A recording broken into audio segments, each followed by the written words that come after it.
Salam, hörmətli icraçı.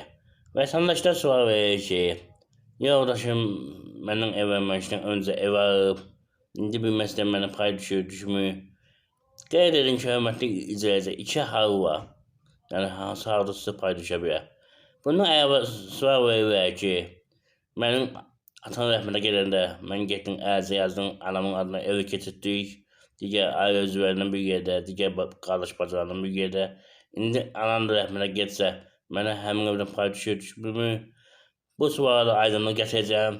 Bundan əlavə sual verirlər ki, bəs mənim yaşayış hüququm var idi, indi əlimlə boşanıram. Uşaq da məndə qalıb, mənə təzminat ödəyirlər. Uşağı da ödəməlidirmi? Bütün bu sualları mən hüquqşünaslar seyircilərdə dediyim kimi aydınlıq gətirəcəm. Əgər kimə maraqlıdırsa video sonuna qədər izləsin ki, hər şey aydın olsun. Hörmətli izləyicilər, onu qeyd edin ki, həm hüquqşünas kimi deyəm, həm əlilliyi olan şəxs kimi deyəm. Bu yaşayış hüququyla bağlı əlilliyi olan şəxslərin müəyyən güc və imtiyazları var. Yəni ki, onu da izah edəcəyəm, hörmətli izləyicilər. Dediyim kimi sona qədər baxın.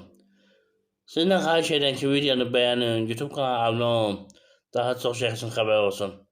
Eyni zamanda onu qeyd edin ki, hüquqi məsələləri almaq üçün qeyd olunan WhatsApp nömrəsinə əlaqə saxlaya bilirsiniz. Subalazı səslə göndərən hörmətli izləyicilər.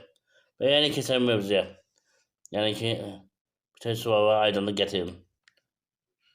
Bundan əvvəl sual verirlər ki, atan ikinci dəfə ailə qurub, bilməzdən atan dünyasını dəyişib, birinci ailənin uşaqlarına pay düşmür və yaxud nikahdan kənar uşağı var, düşmür, bu barədə sual verirlər. İndi ona da aydınlıq gətirəcəm. Dediyim kimi keçdiyim mövzuya, hörmətli izləyicilər. Demək, qeyd edin ki, nikahdan əvvəl almış evin iki halı var. Yəni vərəsə kimi əl arasında bölmə. Birinci, sübut olunmalıdır ki, yəni nikahdan əvvəl aldığınız zaman, belə deyək, əgər həmin evdə, nikah dövründə, tutaq ki, 2 otaq olub, arzunuz 3 otaq eləmişsiniz və yaxud 4 otaq olub, 5 otaq eləmişsiniz. Bir sözlə, nəsə orada işlər görmüşsünüz də, belə deyək.